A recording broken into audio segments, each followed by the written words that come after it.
When was the first time you met death? I think the first time I met death was I went to a very brutal public school, and I was about 14, and I would lie in bed. I would wake every morning at about 3 in a dormitory filled with other sleeping human beings. And I became aware of my heartbeat and how that was the only thing that was actually providing me with life at that particular point. And I became incredibly fearful and would lie there and wait. Essentially, I learned to wait for the first song, the first morning song of the bird. And when I heard that, then I would be able to relax. During that time, I lost 2.5 stone because I was so afraid. I went down from 8.5 stone to 6 stone. I was unable to talk about this rite of passage, this fear, with anyone. And it was something I went through alone. The second time I met with death, I was in my early 20s. And I was working in a well-known advertising agency in London, and it was very fast and very furious. But I became unsteady. So the world became a film, as if I was not connected in any way to it. And once again, my heartbeat would race. I think modern psychotherapists would probably call this acute anxiety, but it was actually much deeper than that. This was about this current and permanent state of impermanence. And again, I eventually ended up in A&E, saying that I was really unable to continue as I was. What I was doing at that point was shedding a skin. It was a metamorphosis. It was the end of the boy and the beginning of the man. And I will just say now that through a human life, we face many deaths. The death of the girl, the death of the boy, the death of the young man, the death of the lover. The third time I met with death was quite recently. I was feeling very strange. And again, it wasn't so much anxiety. I was feeling kind of very light and not quite present, not quite connected. And this went on for about a year, and then I went to the doctor, and he took my blood pressure, and it was 220 over 115. And he asked me if I was having chest pains or trouble breathing, and I said no. And he said, well, look, you've got dangerously high blood pressure. If this carries on, you will die. And so now I take pills. And unless I take those pills, I will die. I will die of a heart attack. I will die of a stroke.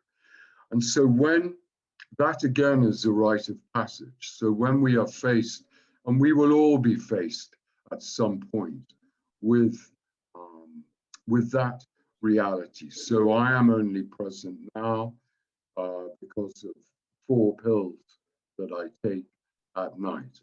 Without those pills, I would not be here. And that heightens one's appreciation of the deep fragility of existence. And again, this has been a rite of passage that we will all take into old age, and it will all manifest in the manner in which it does. And right now, for me, it is manifesting in the fact that unless I take these pills, I will at some point lie down and die. So in light of that reality, and in light of the wonderful work done by many authors in relation to our fragility and our living and our dying, I embarked upon a book last year called Conversations with Nature. We are flesh and blood. A butterfly is flesh and blood. A bear is flesh and blood. Every single living, breathing being on this planet faces the same rites of passage as we do. And yet we only really associate death essentially with ourselves. We are numb to the fact that we eat fish or we eat meat or that we kill carrots. We simply exist in the human bubble, which is fair enough. But I wanted to bring nature, the natural world, into this conversation, into the very heart of what we feel and what we wrestle with and how we do that. And so I'm coming to the end of this book, and Satish Kumar has very kindly agreed to write the foreword. And it's called Conversations with Nature, and it deals with the human condition. It is the natural world speaking back to us about being human, about being fragile, about being afraid, about being in love. And so I will read a couple of passages from this book. First of all, the mayfly speaks of impermanence. You have no claim on your next heartbeat. Your heartbeat does not belong to you. Your heartbeat comes from the beginning of feeling, the beginning of knowing, passed down from the fish to the bird, through the lemur's hands, from the gazelle to the lion, from the grass to the oak to the kestrel's nest. In every egg, inside every seed is folded the skin of the drum. In the seed of the hare, in the seed of the woman, in the seed of the darkling beetle, leaning on the Namib sand to gather the mist. Your heartbeat is a gift from one life to the next. You share it with the wren, with the ox, with the fish. I share my heartbeat with yours. Your heartbeat is the ticket to the dance, to the murmuration, to the swarm, to the weeping, to the fear. It is your guarantee of uncertainty. It will pursue you to the end of breathing, to the end of loving, the end of breaking, the end of believing. You can retreat into the trench at the side of the road, take the upward steps to the towers of knowledge, or follow them as they lead down into the earth, where in time your torch will fail. And when you return from the places of forgetting, from the garden, from the land of stones, the truth weighs heavier still. There is nothing here that belongs to you. The stones are not yours. The river is not yours. The winter, the spring are not yours. Not even your skin, not even your death belongs to you. Your dying is every dying. You can be pain. You can be fear. You can be hunger. You can be the dance, be the silence, be the morning. You can be the space. The wren is not singing. The wren is the song. Everything exists between everything else, between the tree and its reflection, between the jasmine and the bear, between the flower and the fish, between the star and the moon. Why then would you even consider that life belongs to you? The harder you hold on to it, the more fragile it becomes. It is the fragile door that opens into beauty. Great. Thank you, Peter. That's really rather beautiful. We are muted. You can hear me, can't you? Yes. Peter, that's from your book that you've been working on, yes? Yes. It's wonderful. What pinged out for me, what's the book called? Nature? Something? Conversations with Nature. Conversations with Nature. And we were speaking earlier as well, a little bit about this digital age which we exist in. We're all today meeting here on this forum. I mean, maybe in normal times, we'd all be in a hall or a conference center, so we'd be there together, or we could be outside in nature. So this thing about nature, do you think that in this digital age, this time of artificial intelligence and high tech, that a change in attitude around aging and death could rejuvenate the human spirit? Because I feel sometimes that we've lost something. We're on the run. We've been on the run since we stood up. We have never embraced our impermanence. We glance at it only because we have to. Stephen Jenkinson said, we cannot live until we die. And I agree with him entirely, that facing death is the most important rite of passage that we have. The trouble is that our digital age constantly deflects and distracts us from the biological reality of our beautiful and wonderful impermanence. And we have all of these incredible strategies now. We're so privileged to live in the age that we live in. We have the strategy of the holiday. We have the strategy of copious amounts of reoccupation. We have the strategy of nicotine. We have the strategy of loving. We have 1,000 things to distract us from our apparent impending doom. Have we ever considered that it could be one of the most beautiful things that happens to us? This moving from one way of being into another, that this in time could be a celebration.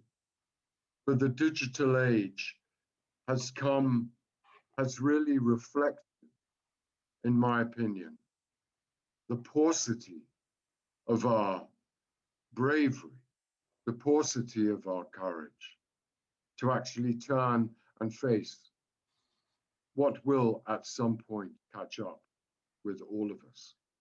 Because I'm not sure that the priests and the shamans and the monks, I'm not sure that you have taken to this new medium to really present the reality of human life. It's like a fairground. The internet was described to me once by a programmer as like the Wild West. You know, we're all scrabbling for a piece of it. It could be the most beautiful tool for humanity to engage with being human, with being humankind. My great hope is that we will learn to use it, to know it, to appreciate it in this way. I think that's really relevant as well, considering that we're using it today and that the events of the past year have forced us to connect via digital means mostly because we can't physically see one another. What I really enjoyed about what you were talking about were these rites of passage. And we're here and we've been talking about aging and approaching death, and it's been framed in a way that is more about reaching the end of life through age, but those rites of passage. I know my daughter is 13 and she's going through a rite of passage now, and it feels like a big death for her. She's frightened, she's anxious. The way you described being in that boarding school is something that children relate to. So I think these conversations are important to have at whatever stage of life we're at. Would you agree? I agree. I mean, I feel that in the West that there is a huge paucity of these rites of passage. And there's some wonderful work being done by the Mankind Project and by many others. But again, the 13-year-old boy that I was facing the death of the young child, the death of the way of seeing things in that way. And to talk about death just as, the end of breathing does not actually reflect the reality of how many deaths we all encounter during our life. And, there is a huge prevalence now of anxiety within the younger people within the Western world. Yeah. And this is because we're not having the conversation. We're talking about anxiety. We're not talking about fragility, vulnerability, death. These are the things that perhaps we need to have held conversations about. Yeah, and to recognize the gift of those. Oh, a huge gift. And that, in Japan, they have a sickness called hikikomori, where young men and women literally lock themselves in their rooms. And it begins at kind of 14, and it's now a recognized state. And what they do is they sit on the screen all day. But what they're facing is this earthquake, this change of skin. But there is no vocabulary to deal with it. When you talk about the distractions and strategies, are you saying as a kind of umbrella term that everything that things that we encounter in our lives, things that keep us distracted, whether that's love affairs, whether that's watching box sets, whether it's gambling, smoking, drinking, any kind of vices, that really essentially these are distracting us from our awareness of our own mortality? Yes, I am. I am. I'm saying most of us will do anything rather than actually have to face the fact that, my God, it could end right now. We don't want to engage with it because it's frightening.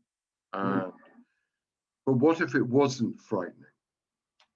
What if this was the template of our existence, that it is so completely and utterly fragile? Would we not see ourselves and others and every life form in a different manner if we were to affirm? We cannot appreciate that unless we know it in ourselves to be the truth.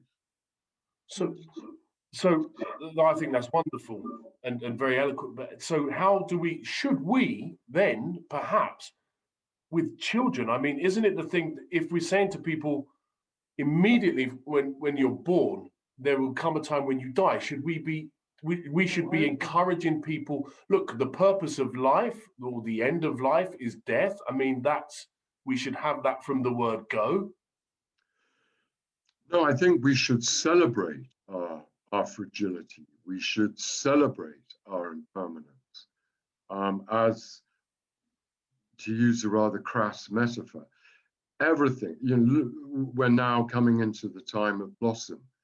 It is a brief, wonderful celebration. Do we want to spend our lives running away from a reality which none of us can escape? Or do we want to actually turn that round and say, well, then it becomes a gift. Then each breath becomes a gift. Then each act of loving becomes a gift if we are part of that celebration of life. I think the problem with distractions, or the distractions that I choose, is that by and large, they numb me down. I'm not at the feast. I'm not at the festival. I'm staring at a box set. I'm getting pissed. I'm doing whatever I'm doing. Am I really present? We've got to be gentle with ourselves as well, because those things can be fun in in moderation. Oh, yeah. Yeah. Well, someone wants to celebrate their birthday tonight. Exactly. We've got lots of questions here, haven't we? Yeah, lots of themes that we can talk about in the breakout room. So thank you, Peter. That was a really rich kind of exploration. It really is, and we'll come back, and there'll be questions after we're going to set up to go into the breakout rooms in a moment. I just want to say as well, I love that phrase, the deep fragility of existence, and embracing that. And when you talked about being the 12 or 13-year-old in the dorms, and the awareness of your heartbeat, I have that sometimes, you know, and often late at night or in the middle of the night, I'm lying there, the machinations of being alive, and it's like, Christ, my heart, there's so much going on inside my body. And if that stops, well, it's that's that. And it does, it makes me think there's that fragility. Yeah. Beautiful fragility. Yeah, wonderful. So before we go into our breakout rooms, I'd like to introduce our lovely facilitators. So each of us are going to be put into by wonderful digital means into a breakout room of a few people where we can discuss some of the questions that have come out of Peter's lovely talk for us. So who should we go to first to introduce themselves and let us know what they're bringing? Yes, facilitators, and you know to keep this wonderfully brief, and you can reflect briefly on what Peter was saying and some stuff you might want to take. Let's go with Simon first. We'll go in reverse order from our private check-in earlier. Hi, Simon. Hi, thank you. Beautiful. Thank you very much indeed. That a lot of food for thought. The one that I wrote down was, you have no claim on your next heartbeat. I think that's a beautiful sort of almost you know, Zen koan kind of statement. So thank you. I feel very rich and really looking forward to sharing whatever comes up in our breakout. Great, thank you, Simon. Yeah, and Spencer. You're on mute, Spencer. Spencer, you need to unmute yourself. Still on mute. You're still on mute, Spencer. Okay, here we go. Yeah, Spencer, managing the technology. Yeah, that was very moving. Yes, and this time of year, it struck me. This is a time of change, and that in death there is a rebirth implied in the death. So we are feeling the death of winter now, and we're experiencing a rebirth, and we see it. If we just walk outside, we see it. It's there. As soon as I stop my mind, it's there. And so I'm listening and I'm watching, and I'm really looking forward to connecting with others to what what this has brought up for them. That talk from Peter. Yeah. Great. Thanks, Spencer. Thank you, Spencer. And Felice. I have unmuted myself. You have. Thanks, Peter. What jumped out at me from your eloquent sharing was the idea of rites of passage and how we have none. And we particularly don't have one for stepping into elderhood, for stepping from adulthood to elderhood. We have some along the way, but you go sort of from adulthood to death with nothing in between. And as we're living longer, there are more of us who need that rite of passage to make it sacred, to celebrate it. So I too am looking forward to the breakout room and to what everybody brings to that. Thank you. Great, thanks, Felice. That's true, isn't it?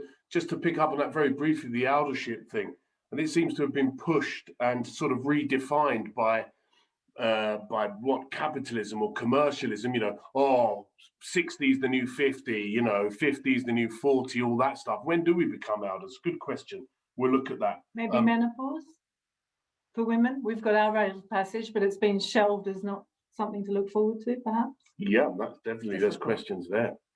Yeah. Who's next? Tim, please. Hi there. So yeah, I'm with Felice on this one. What I took away from that was the rites of passage. We did actually do a rites of passage for my daughter when she reached 13 and had her first period. And I think that was very powerful, but I agree there's nothing really for going into the later stages of life.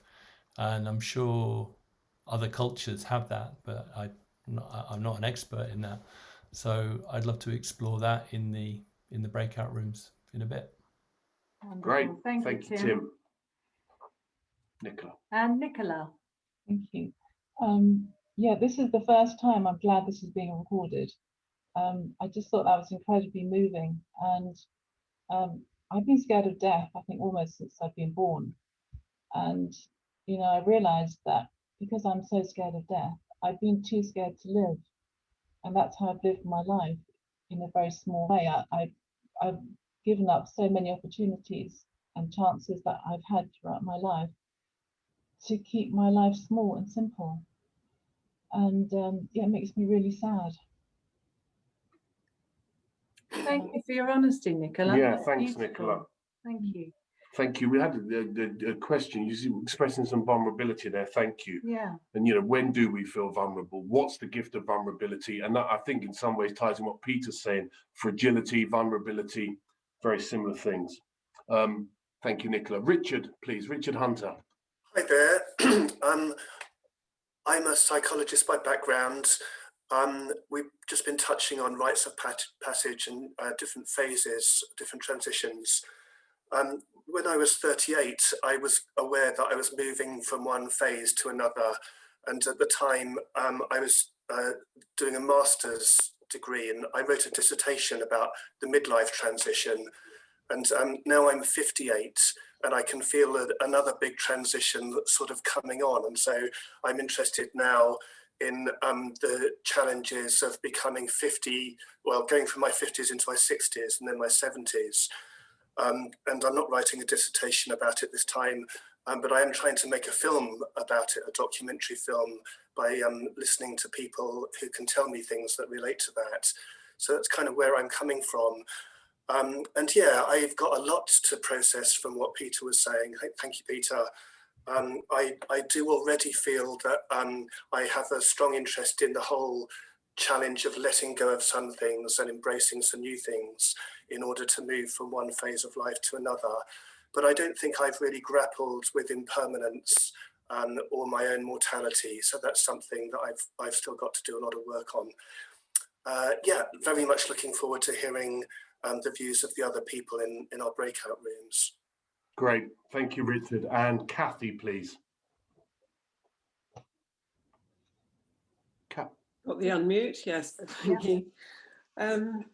Yeah, I was just really taken by the idea of impermanence as well, and the idea, you know, I can really sort of buy into the idea that if we can accept, you know, if we lived as though we really knew we were going to die, then we would live differently. And I suppose it's triggered a lot of questions in me as to, you know, how do you really know you know? You know, when do you know you're not running away? When are you actually, when have you actually accepted it? Because I think, you know, our rational minds do one thing, and our bodies and maybe our hearts do another thing, and our fears do something else.